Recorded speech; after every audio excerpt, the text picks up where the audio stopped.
Nous allons parler de la réincarnation des âmes. Beaucoup de personnes aujourd'hui ne croient pas à ce qu'on appelle la réincarnation, l'Église chrétienne en particulier. Nous allons en parler, nous allons faire un peu une historique des choses, nous allons revenir aux sources des choses pour comprendre ce qui se passe.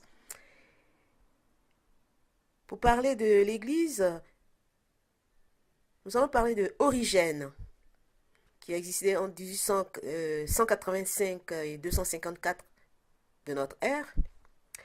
Il a été ordonné prêtre en 230 à Jérusalem et il est considéré comme le père de l'exégèse biblique pour avoir commenté tous les livres de l'Ancien et du Nouveau Testament. Et il est l'un des premiers grands philosophes chrétiens. Origène enseignait une doctrine mystique qui se rapprochait de celle des gnostiques. Cette doctrine était qu'il croyait en la préexistence des âmes dans une région supérieure, d'où elles étaient venues animer leur corps terrestre. Donc, ces âmes, elles pouvaient, pendant la vie, se purifier et se lever à la félicité suprême par leur communication intime avec Dieu. Ainsi, les âmes, grâce à leur libre décision, peuvent se rapprocher de Dieu ou s'en éloigner. Le salut, selon Origène, donc, équivaut au retour à la perfection originelle. Alors, lorsqu'on prend la réincarnation dans les religions orientales, cette réincarnation est toujours accompagnée de la doctrine qu'on appelle la doctrine du karma. Karma qui est la conséquence essentielle de cette réincarnation. Évidemment, il y a une différence entre l'hindouisme et le bouddhisme en ce qui concerne le karma. De façon générale, le karma est considéré comme une loi de cause à effet.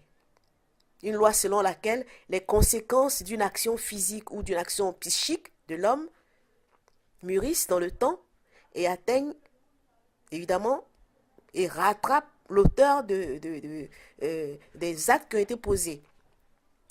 Donc, cette maturation de l'acte est une conséquence nécessaire de celui-ci. Et puis, comme la durée de ce phénomène dépasse souvent celle d'une vie et même de plusieurs vies, elle oblige donc l'être à renaître pour payer le prix, pour recueillir les fruits de ses actes qu'il a posés. C'est ce qu'on appelle la loi du karma. Et dans l'hindouisme et le bouddhisme, le but de la vie, c'est de se libérer du cycle des existences, c'est ce qu'on appelle le cycle des réincarnations, d'atteindre ce qu'ils appellent le nirvana, c'est-à-dire l'extinction de la souffrance, de ne plus souffrir. Et dans l'hindouisme, c'est un état de délivrance, un état d'illumination qui est caractérisé par la dissolution du moi individuel et éphémère dans le Brahman, comme ils appellent l'absolu immuable et éternel, la réalité suprême. Donc, dans le bouddhisme, le passage à une condition d'existence complètement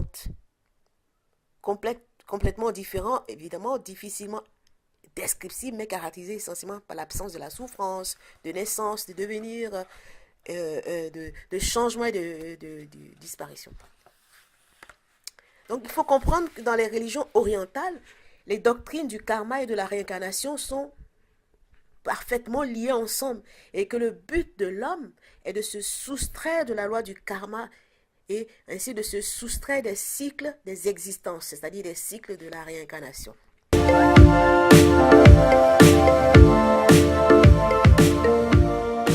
Ce qu'il faut donc comprendre, c'est que notre vie actuelle n'est que la résultante de nos vies antérieures. C'est ce qui explique beaucoup de choses. Comment vous pouvez comprendre le problème des enfants, des morts-nés, ou bien des enfants prodiges? Certains vont me demander, mais pourquoi on n'a pas le souvenir de nos vies antérieures alors si la réincarnation existe?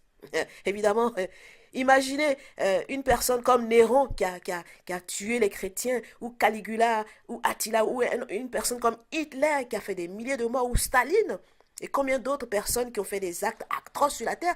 Imaginez ces personnes où on se souvient qu'on se réincarne et puis on les reconnaît dans leur nouvelle incarnation. Imaginez toutes leurs victimes qui les reconnaissent dans leur nouvelle incarnation. Ça allait être un désordre total sur la terre. C'est pour cela que Dieu permet l'oubli. Il met le voile de l'oubli sur l'âme nouvelle qui se réincarne pour qu'elle continue son chemin. Évidemment, en faisant des rencontres avec des personnes qu'elle a connues dans des vies passées. Donc, de fait, toutes nos vies antérieures sont en mémoire dans notre disque dur interne. En chacun de nous, nous avons notre disque dur, comme un logiciel d'informatique, comme un ordinateur. Nous sommes des ordinateurs vivants, ambulants. Nous avons notre disque dur où tout est enregistré. Et nous vivons avec sans le savoir. Toutes nos vies sont enregistrées dans ce disque dur. Ce qu'il faut savoir, l'homme, selon les anciens Égyptiens qui avaient découvert, à qui Dieu avait révélé ces théories, on parlera dans une autre vidéo un peu de cela, comment le cycle cosmique, comment les choses se passent. On a au moins 700 incarnations, réincarnations, je peux dire. L'homme se réincarne au moins 700 fois dans des corps différents, dans des pays différents, dans des cultures différentes, sous forme d'hommes ou de femmes, etc. Dans des airs différents, nous réincarnons. Nous commençons un travail que nous continuons au fur et à mesure, à chaque nouvelle vie. Donc, toutes nos vies sont enregistrées dans ce disque dur. Lorsqu'on parlera du jugement dernier, qu'est-ce que c'est que vraiment ce qu'on entend par jugement dernier dont parle l'Église, on en parlera aussi. Donc, par la réincarnation, tout s'explique. La terre est comme un purgatoire où l'âme revient pour continuer de se purifier jusqu'à ce qu'elle atteigne son élévation suprême, où elle rentre dans l'illumination, où elle se confond avec Dieu et ne se réincarne plus. Donc par la réincarnation, tout s'explique. Lorsqu'on prend l'exemple des enfants, ce qu'on appelle surdoués, je vais vous en donner quelques exemples. En Angleterre, par exemple, il y a une personne du nom de John Adams, à 9 ans, il a passé son bac avec mention très bien en mathématiques. Et ça, c'est des choses qui sont très courantes. Même il y a des petits Africains qui sont des surdoués. Mais là, je donne un exemple européen qui sont très incrédules en ce qui concerne la réincarnation et qui ont transmis ces valeurs d'incrédulité aux Africains d'aujourd'hui qui sont dans les églises et qui ne comprennent pas leur vie, qui ne savent pas ce qui leur arrive parce qu'ils ont occulté cette théorie qui explique clairement les choses. Donc cet enfant, déjà à 11 ans, il a commencé à lire. A commencé à lire à partir de 11 ans et à résoudre des problèmes de mathématiques très compliqués. Au Brésil, il y a un autre enfant du nom de Sibelius. Déjà à l'âge de 3 ans, il compose et joue de la musique sans même connaître la musique. En France, on a le cas de ce scientifique qu'on appelle Blaise Pascal au XVIIe siècle, qui est un exemple étonnant. À l'âge de 12 ans déjà, sans avoir lu aucun livre, il commence à faire les premières résolutions de problèmes géométriques. À 16 ans, il écrit le traité ce que pour les scientifiques connaissent, le traité des coniques. Il invente à 18 ans la première machine à calculer. Mozart, le grand compositeur de musique classique que j'aime bien, à 4 ans déjà, il compose une sonate, une de ses meilleures sonates, au piano. Et à 8 ans, il compose un opéra. Alors, comment on peut expliquer que des personnes d'un âge si jeune, si on fait un tour en arrière encore dans l'Égypte antique, d'où nous venons tous, le berceau de l'humanité, celui qu'on appelle Imhotep, le grand sage, que les Grecs appellent Hermès Trismégiste, l'homme 3 fois sage, qui est je peux dire, c'est celui qui a inventé l'architecture, qui a inventé la médecine, qui a inventé l'astronomie, toutes les lois astronomiques, toutes les lois de l'architecture, toutes les lois de la médecine. C'est cet homme-là, à 9 ans déjà, il était initié. À 9 ans, je vous dis, il connaissait toute la science. C'était une vieille âme, je peux dire, qui s'est réincarnée. Et déjà à 9 ans, elle avait toutes les connaissances d'initiation qu'il fallait. Et c'est grâce à elle que nous avons tout ce que nous voyons aujourd'hui dans la science, l'astronomie, les mathématiques, l'astronomie, etc. La médecine, vous voyez le caducée d'Hermès, comme on dit. Caducée, pardon, d'Hermès, ce symbole qu'on met sur les médicaments, le symbole pharmaceutique, les 2 serpents enroulés autour d'une branche, du caducée d'Hermès, ça vient de ce sage-là, de Imhotep. Donc, la réincarnation explique beaucoup de choses. C'est la loi des renaissances qui explique et fait comprendre comment certaines âmes, en s'incarnant, montrent dès leurs premières années de vie des facilités pour faire certaines choses, pour assimiler certaines choses. C'est ce qu'on appelle, on les appelle les enfants prodiges. Mais en fait, ce n'est pas des enfants prodiges au vrai sens du terme. Si on veut prendre les choses, si on prend les choses du point de vue de la réincarnation, ce sont des vieilles âmes, moi je dirais, des personnes qui avaient déjà accumulé des choses et qui, dans cette vie présente, les appliquent. Donc on dit, ils sont précoces. Donc le génie ne s'explique pas par l'hérédité, pas par davantage les conditions du milieu. C'est pas parce que tu es né dans un milieu où il y a des génies que tu seras forcément un génie, parce que ces génies tels que Mozart, tels que Blaise Pascal, leurs parents ou leurs descendants n'étaient pas des génies comme eux. C'est pour vous dire que chacun a sa vie. L'homme hérite de lui-même ce qu'il a préparé à l'avance, ce qu'il a préparé dans des vies antérieures. Il récolte dans le présent ce qu'il a semé autrefois dans ses vies passées. C'est comme ça qu'il faut comprendre la réincarnation.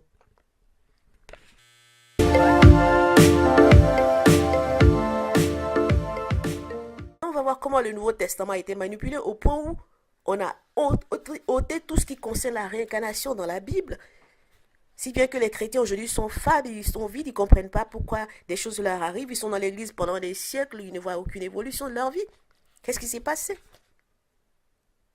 Shalom Ben Koren, un théologien juif, a écrit: au sein du judaïsme contemporain de l'époque de Jésus, la pensée de la réincarnation imprégnait la croyance populaire.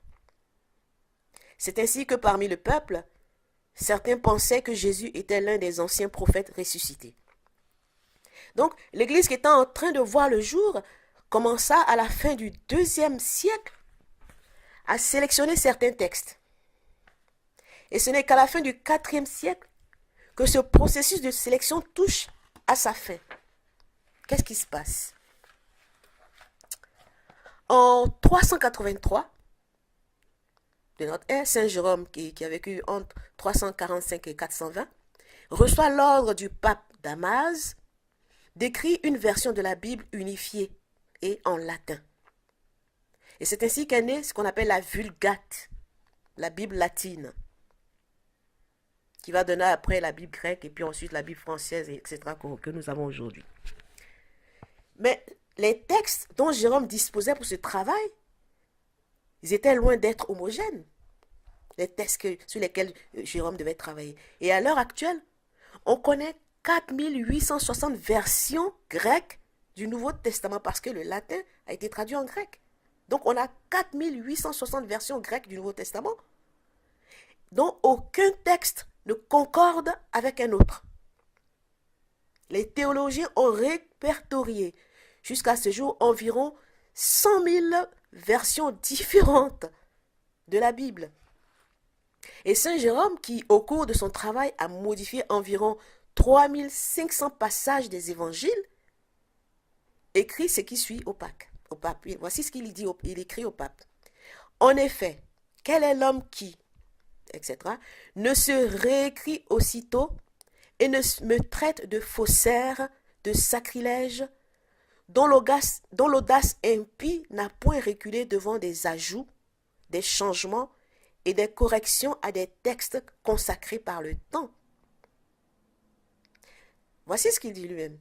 Rajout, correction, consacrés par le temps. Mais qu'est-ce qu'il a mis de côté? Qu'est-ce qu'il a rajouté? Qu'est-ce qu'il a modifié?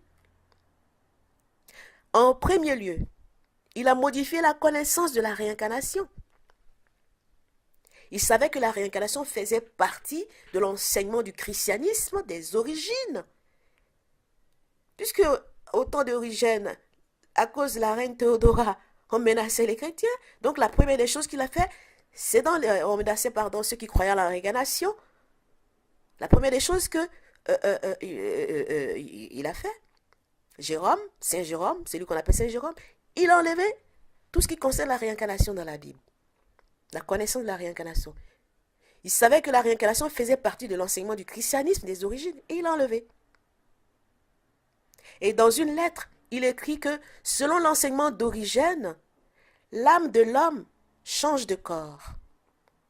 Dans une autre lettre, il est écrit plus ou moins en ces termes, l'enseignement de la réincarnation a été annoncé et transmis dès les premiers temps. Donc, malgré l'extrême manipulation à laquelle les textes de la Bible ont été soumis, on retrouve encore en lisant entre les lignes quelques indices indiquant l'existence de la réincarnation. Quand vous prenez le livre de la sagesse, chapitre 8, verset 19, on trouve une indication claire qui parle de la préexistence de l'âme.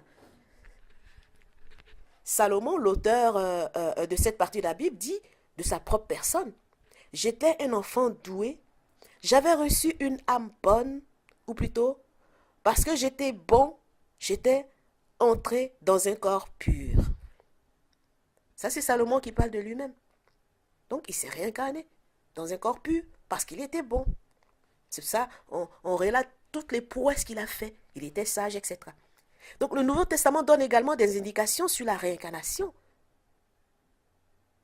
Jésus demande, par exemple, à ses disciples, que disent les gens au sujet du Fils de l'homme? Et les disciples répondent, certains disent que tu es Jean-Baptiste, d'autres que tu es Élie, d'autres encore que tu es Jérémie ou un autre prophète. Matthieu 16, versets 13 à 14. Donc, les contemporains de Jésus parlaient donc du fait que l'on peut se réincarner à plusieurs reprises. Et si Saint Jérôme avait inclus dans la Bible la croyance du christianisme primitif en la réincarnation, s'il avait porté à la connaissance du monde occidental, dont a hérité aujourd'hui le monde africain, je peux dire, qui est tellement croyant, pieux, je peux dire pieux aveugle. Donc si Saint Jérôme avait porté à la connaissance du monde occidental les événements, se seraient certainement déroulés différemment. L'humanité vivrait au quotidien selon d'autres valeurs, des valeurs basées sur une éthique et sur une morale élevée. Parce que de la connaissance de la réincarnation et de la loi des semailles et des récoltes découle la conscience de la responsabilité de chacun envers sa propre vie et son comportement. Au lieu d'enseigner la réincarnation et l'amour que Dieu éprouve pour ses enfants, au lieu d'enseigner que Dieu habite en chacun de nous, qu'il est la vie en toutes choses et que la terre est un lieu où les âmes déchues peuvent se racheter, tout comme Jésus le Christ l'a enseigné à ses disciples, ainsi qu'à nous-mêmes, l'Église prêche un enseignement extérieur.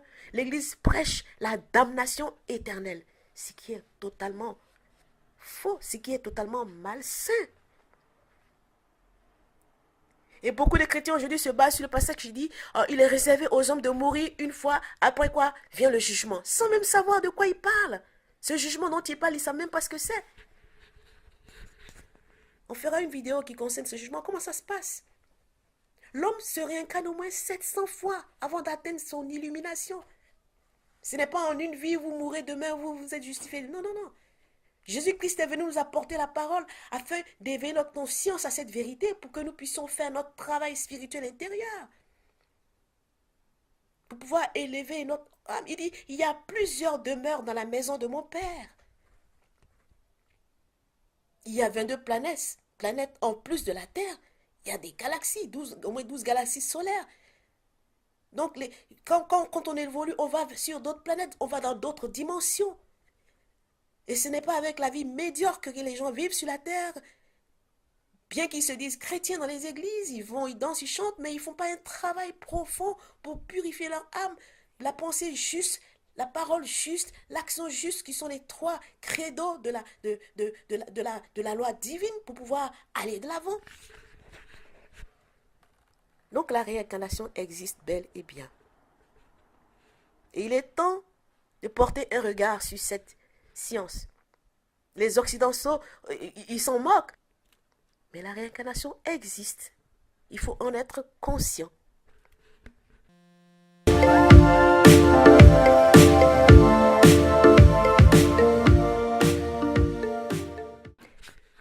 Lorsque nous prenons la personne de Jésus-Christ,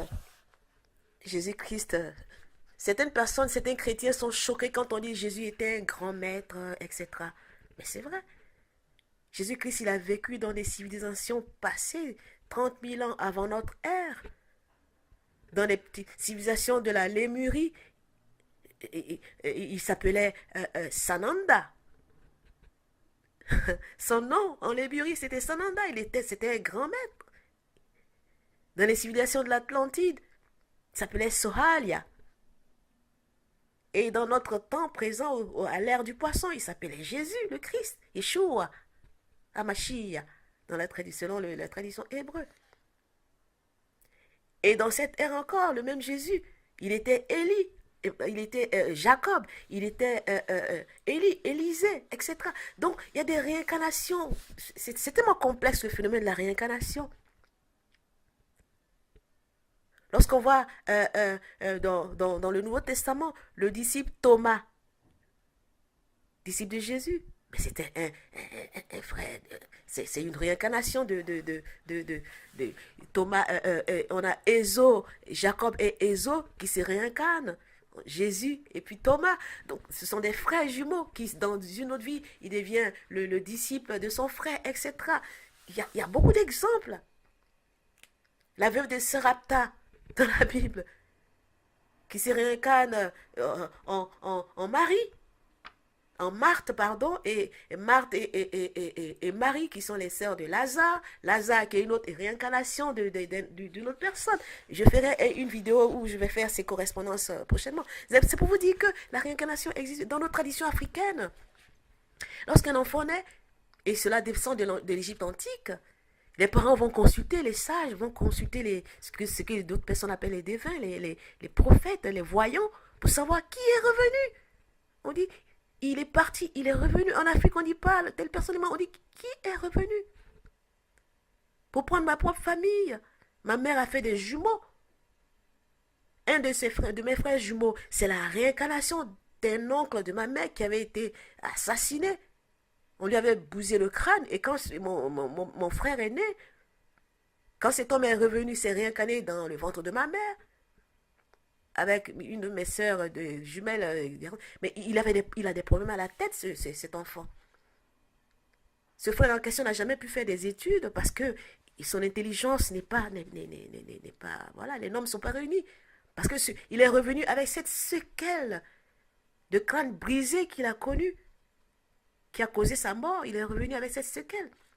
Et quand mon frère, à la naissance, il avait la tête de cet enfant était complètement détachée. Vraiment, je me rappelle, quand on était petit, il fallait faire des soins avec de l'eau chaude, faire attention, parce que sa tête n'était pas formée quand il est né. Sa sœur jumelle, c'est la réincarnation d'une dame qui vivait à l'époque dans le village, de mon village maternel, une femme pauvre. Elle était tellement pauvre qu'elle n'avait même pas de quoi se couvrir. Si bien que quand elle est revenue, elle s'est jurée d'être dans l'habillement, dans tout ce qui est la mode. Ma sœur est couturière. Et quand elle était petite, elle tenait tout le temps un morceau de tissu en main qu'elle ne voulait pas lâcher parce qu'elle a connu le manque dans ce domaine. Donc, elle est revenue avec l'idée de ne plus connaître ce manque. Donc, elle est investie dans tout ce qui est le textile. Elle est grande couturière aujourd'hui. J'ai ma sœur, une de mes autres sœurs, ma mère a fait 2 fois des jumeaux. Les premières jumelles, c'est 2 filles, dont une est retournée. Ça, c'est le cas des jumeaux qu'on appelle des jumeaux karmiques, où ils viennent pour régler des comptes. Il y a un combat qui se fait, comme Ésaü et Jacob, déjà dans le ventre de la mère, ils se bagarraient. Il y a un qui est bon, un qui est mauvais. Comment vous pouvez expliquer ça? C'est la réincarnation. Ils continuent un travail qu'ils ont commencé dans des vies antérieures. Donc ma soeur et sa demi-soeur, la demi-soeur n'est pas restée. Elle est partie. Donc on dit ma soeur, c'est qu'elle est, on dit qu'elle est sorcière, etc. Mais c'était un règlement de compte. Et quand ils reviennent, c'est pour essayer de se réconcilier, c'est pour essayer d'arranger les choses. Mais s'ils n'ont pas pu les arranger, il y a un qui repart. Le combat continue. C'est sûr que ma soeur en question qui vit, quand elle va partir, quand elle va retourner, quand elle va laisser son habit, quand elle va mourir, ce qu'on appelle la mort, qui n'est pas une mort en fait, qui est une transmigration, elle va se retrouver dans un autre monde. C'est sûr que cette soeur, elles vont se retrouver. Parce qu'il faut que ce conflit soit réglé quelque part. Avant la fin de leur réincarnation à toutes les deux. Encore un de mes petits frères, qui est aujourd'hui aux États-Unis, qui est la réincarnation d'un frère de ma mère qui était un grand chaman, un guérisseur. Et ce monsieur, un charmant monsieur qui ne parlait pas le français. Et chaque fois, il était venu, je me rappelle, son dernier séjour auprès de ma mère à Abidjan. Quand il recevait les malades, tout ça, après il parlait avec ma mère, il se plaignait de ce qu'il ne pouvait pas s'exprimer en français, qu'il ne comprenait pas ce qu'on disait en français. Et il s'était juré que s'il renaissait, il parlerait le français. D'ailleurs, même, il ne vivrait plus en Afrique. Il irait chez les Blancs, comme il disait, parce qu'il veut savoir s'exprimer, il veut avoir une vie autre que celle qu'il a vécue. Et ma mère, mon avant-dernier frère, il est la réincarnation de ce monsieur. Ce frère en question, aujourd'hui, il est aux États-Unis. Il a refait sa vie. Il est heureux aux États-Unis. Il est très avancé.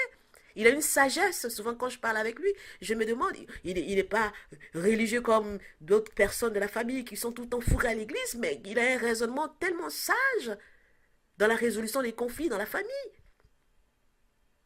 Donc, la réincarnation, elle est palpable, elle est vivace, elle est réelle.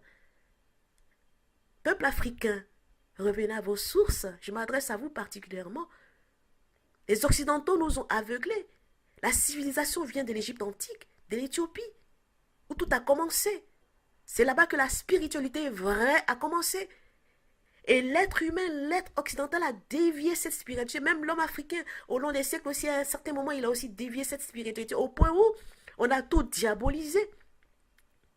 Il faut revenir aux sources, mais aux sources vraies, aux sources pures, aux sources qui vont nous faire avancer. Le but de savoir que la réincarnation existe, au contraire, ça vous aide à comprendre votre vie, ça vous aide à savoir déjà qui vous êtes dès le commencement.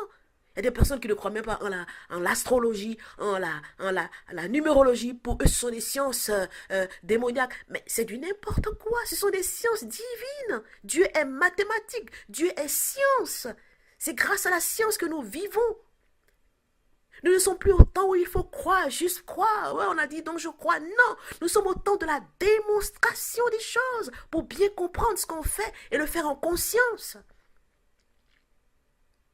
L'ère du poisson qui est l'ère du je crois est finie depuis 2010. Nous sommes rentrés dans l'ère du Verseau qui est l'ère de la connaissance. Je sais. Mais tu sais comment? C'est en apprenant. C'est en cherchant à comprendre le sens de ce que tu fais. C'est ça la vraie spiritualité. C'est ça la vraie religion. Religion, c'est relier deux choses. Religere. Donc, il faut se relier au monde spirituel. Il faut se relier à Dieu. Mais comment tu peux te relier si tu te limites à croire?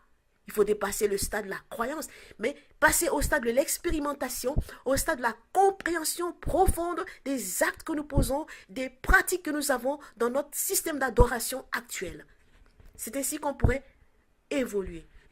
Et la réincarnation fait partie de ce processus d'apprentissage qu'il faut comprendre. Nous perdons du temps, nos enfants perdent, étant fous dans des écoles occidentales ou même africaines, je dirais, où ils n'apprennent rien de bon concernant la nature même de l'homme. L'être humain ne sait même pas qui il est. Si vous saviez, nous ne sommes pas que ce corps physique charnel qui mange, qui dort, qui a du sexe. Non, nous sommes plus que ça. Chaque partie de notre être, qui est composée de 7 dimensions, doit nourrir, doit recevoir la nourriture dont il a besoin pour vivre, pour évoluer spirituellement, pour retourner à la source divine d'où elle provient. Donc, il n'est pas réservé aux hommes de mourir une fois et après quoi vient le jugement, comme le dit. Oui, c'est vrai. Mais pas dans la manière dont vous le comprenez, vous les chrétiens. Donc, il faut croire aux sciences de la réincarnation. L'astronomie, l'astrologie, il faut y croire. Que vous le vouliez ou non, nous sommes influencés par le système solaire, le système central, le soleil qui est là. Nous sommes influencés par ça. Nous sommes influencés par le mouvement des planètes qui tournent autour de la galaxie, la Voie lactée dont nous dépendons. Tous les 25 920 ans, nous avons un nouveau jour cosmique. Tous les 2160 ans, nous avons une nouvelle ère. En ce moment, nous parlons de l'ère du Verseau. Nous sommes sortis de l'ère du poisson, où Jésus-Christ a vécu. C'est pourquoi le symbole de l'Église, c'est le poisson. Avant cela, il y a eu l'ère du bélier. Au temps des Moïse, c'est pourquoi leur symbole, c'est le bélier. Les sacrifices de bélier, etc. Avant ça, il y a eu l'ère du taureau. Donc, à chaque ère, à chaque nouvelle ère, il y a une nouvelle façon de voir les choses, une nouvelle façon d'adorer Dieu, une nouvelle façon de comprendre les choses. Et nous sommes en ce moment à l'ère de la connaissance. Habakkuk ne dit pas, dans les derniers temps, la connaissance remplira la terre comme l'eau, le fond des mers. Nous sommes dans cette saison. Alors, il est temps de se réveiller, chrétien.